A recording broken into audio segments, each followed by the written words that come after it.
All right, good afternoon. Why don't we get started? I don't think it's going to get any cooler in here before it gets warmer, so we might as well see if we can persevere, notwithstanding the lack of air here. It is a beautiful day out there for those of you not on the Berkeley campus. This is Legal Studies 160, Lecture 10. Topic today, Abolition and Human Rights Since World War II.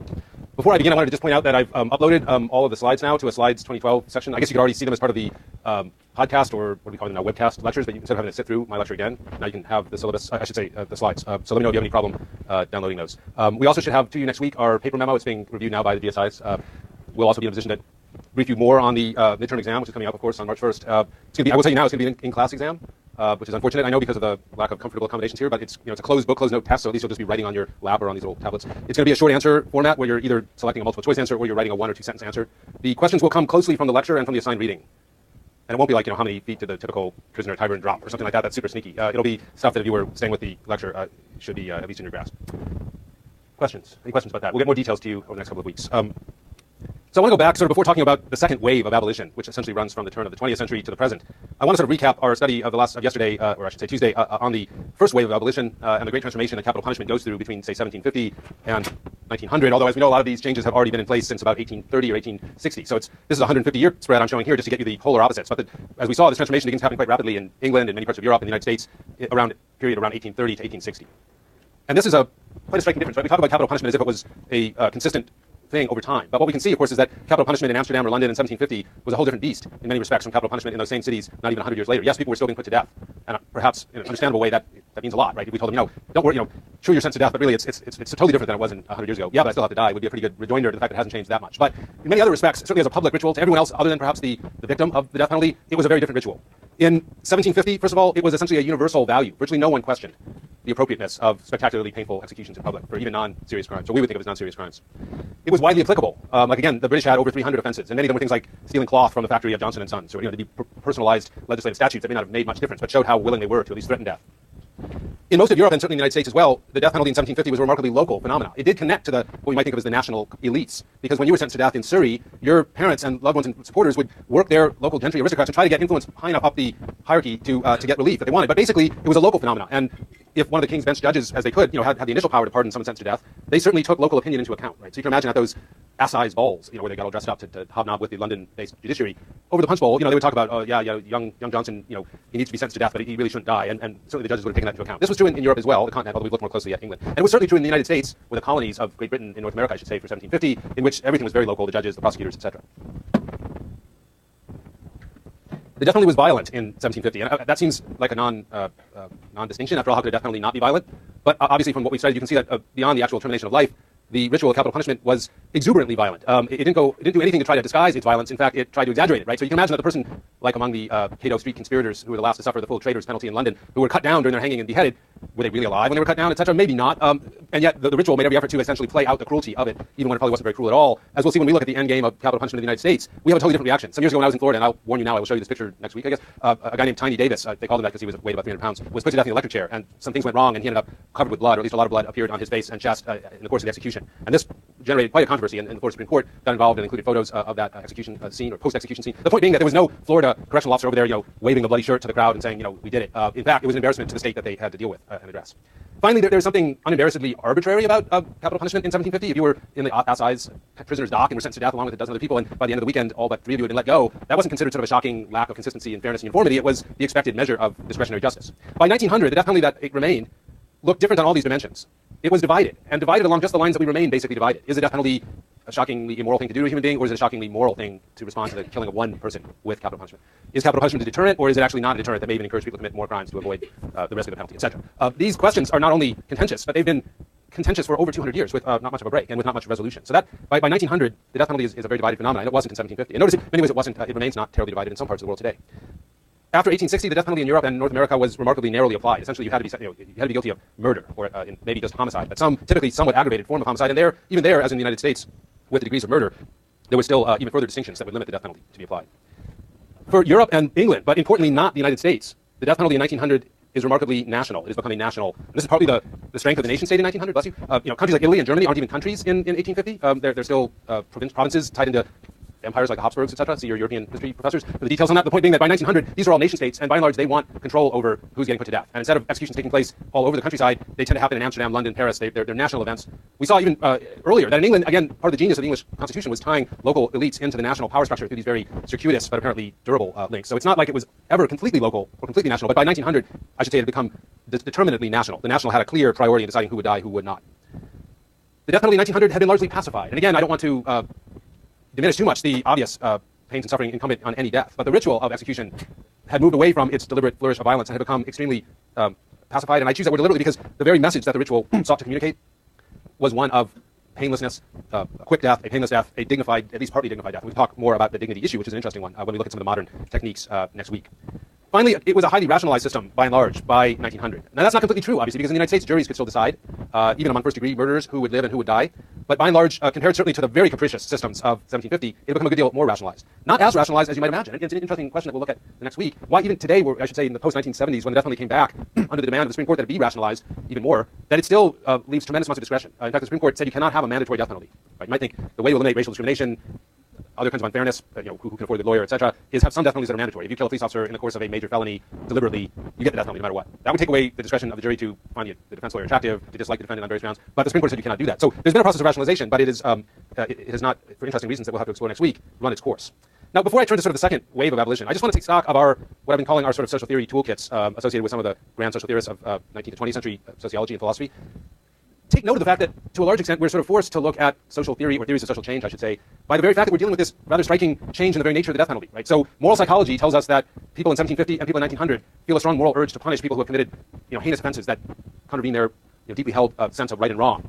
But that doesn't explain to us why in 1750 they would be willing to torture a person to death on a scaffold, and why in 1900 they would have that execution limited to a much smaller group of people happening behind the walls of the prisoner jail with a very quiet, formal audience in attendance. If, as some psychologists believe, this impulse to punish actually comes from evolution, then clearly these are impulses that have been situated and hardwired in our brain for tens of thousands of years since the later Neolithic period, and therefore we can't possibly explain even a change as over 50 or 100 years with the psychology of retribution.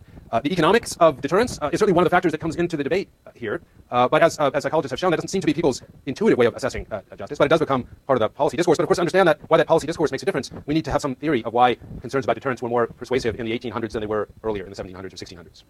So with that in mind, I want to turn to our toolkits, not to ask sort of who has the answer and who doesn't, because I think all of them give us some important clues, but to try to take stock of what these approaches offer, so we can think about the death penalty in its first wave of abolition here, but so you can use hopefully the same toolkits in thinking about the rise of mass incarceration in the late 20th century, or perhaps the abolition of the death penalty in the United States in the early 21st century, or California in 2012, who knows. So what about our friend Durkheim, our desert island social theorist? We can only take one with us. And I'm calling this social solidarity because, if you will, Durkheim's theory is that changes in punishment will by and large reflect changes in social solidarity in the way that society is unified through its core moral values. How would Durkheim explain this shift from 1750 to 1900? Well, quite easily, because in fact it was that shift that he was essentially taking as his major example as he worked out his theory. And we can very clearly see that in the two laws of penal evolution, where he talks about the qualitative change, which this very much is, as well as the quantitative change in severity of punishment.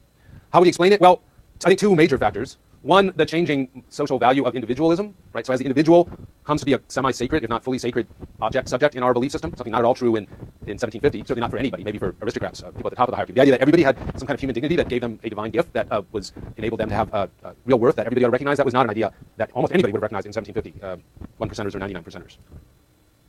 But by 1900, obviously the individual was very much one of the most essentially celebrated features of these modern industrial societies of Europe and North America. Individualism was celebrated and trumpeted, I should say, in the political system, in the cultural sphere, in religion, in all kinds of ways that we don't have time to go into now, but I think it's not really much debatable. So to the extent that the cultural values of the individual have risen considerably, Durkheim would not at all be surprised that our reaction to our impulse to punish will have been qualified by our regard for the individual dignity, if you will, of the victim of punishment. The person who before we could use as a veritable human billboard to sort of carve their body into various shapes and whatnot to communicate our power and our anger at their conduct suddenly becomes something of a rights-bearing creature who we have to respect. And Durkheim would have seen that not as the falling apart of our social solidarity, as some of sort of traditionalists in his time would have responded to the decline of the death penalty, but in fact as the growing strength of the new social solidarity founded in modern values like individualism, rationality, freedom, law. The other thing, of course, is religion. Durkheim told us that part of what makes traditional society so punitive, and again, he may not have been correct about how punitive they were, but he argued that it was their religiosity, the sense that they were appeasing not just their own sense of moral outrage, but also the deity's potentially grudge-holding response to individual sin. Think about Nathaniel Donkers being broken on the cross in Dam Square with the praetors of the city talking about the Trinitarian God and the justice he would face in heaven, etc. This is not just an event that has religion woven into it. This is a fundamentally religious event, right? One of the most central religious events in the society, at which religion not only provided some of the core personnel, but also largely the ritual. You had the execution sermon, you had the prayers on the scaffold, etc. This was almost a sacrament, and people dressed accordingly. By 1900, it's not so much that European society was secularized, although people feared it was becoming secular, but the nature of religion had changed. Evangelical Christianity was much more in line with kind of individualism that we have already identified with, and we saw that many of the abolitionists were evangelicals. In general, religion was becoming itself more humanistic in its treatment of human relations, I should say, with God, and therefore much less supportive of severe punishment. Today, obviously, there's real splits among the major religions. Catholic Church is universally opposed to the death penalty. Protestant religions are split on this issue. Islam is by and large supportive of the death penalty. Judaism is somewhat split between its liberal and traditional wings on it. So it's not that religion makes a decisive turn, but in terms of the intensity of punishment, there is much less support for a kind of religious sacrifice of a very violent death as a way to appease God in 1900 compared to 1750. So that, I think, gives you at least a flavor of how a social solidarity-based analysis would have looked at this change. What about our sort of Marxist approach, here symbolized or represented, if you will, by E.P. Thompson? The whole question of hegemony, how the punishment, including the death penalty, is used as part of a toolkit for gaining the consent of the masses, essentially, in a highly unequal society. How would students of hegemony have understood this? And indeed, the work of Thompson and his students was all about the rise of the execution as an important tool of state power and support for capitalism in Hanoverian England. How would they have how do they make sense of the sort of turn away? And the main emphasis, as you can see from the Peter Linebow chapter we read on the riots against the surgeons at Tyburn, is this notion of resistance. Basically, the death penalty was a great tool for the ruling class to combine, at least in England, fairly subtle doses of terror and mercy in order to build up their support among the working classes, as it were. But there was something else going on in especially late 18th, early 19th century England as a result of class conflict, and that is greater levels of solidarity among workers, right? Maybe not the level that Marx expected to produce a proletariat uprising around the planet, but strong levels of solidarity. This is something that Linebow has a very interesting discussion of, the way that the gangs that would show up to rescue bodies under the scaffolds from being dissected were often fellow workers of the victim. And they might not have resisted their execution, they might have even felt the execution was not inappropriate, but they were drawing the line at dissection and showing that their solidarity with their fellow worker could not be sundered just by the fact of criminal punishment. And that, both the ideology communicated by the act of resistance and the potential embarrassment of having the scaffold torn down, the surgeons frustrated in getting their body, etc., made this kind of ritual increasingly dangerous, right? So on the one hand, you're getting some value out of these rituals, you're intimidating people, you're earning some goodwill from your subaltern followers, but at the same time, you are throwing sparks into a volatile situation where there's a lot of tension, and that can lead to fiery explosions. So I think that has been the emphasis of many Marxist historians about this period. I think the second factor would be the rising importance to the ruling classes at this time of law enforcement. There's an interesting moment here where the British ruling classes are essentially moving from wanting the justice system to be primarily a tool of political hegemony, even knowing that to do so is to weaken its effectiveness as a crime-fighting tool.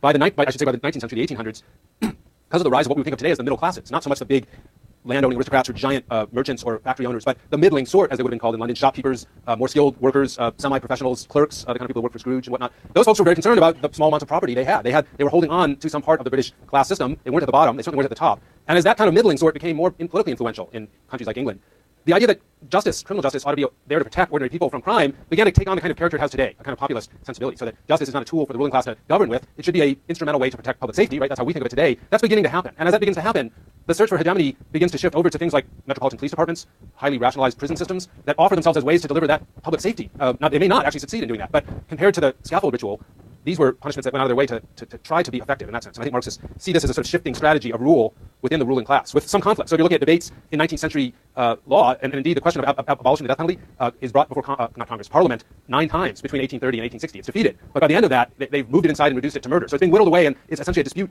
within the ruling class, right? Parliament doesn't have a socialist bloc at this time. There's not even a Labour Party. So it is essentially a split within the ruling class about the best approach.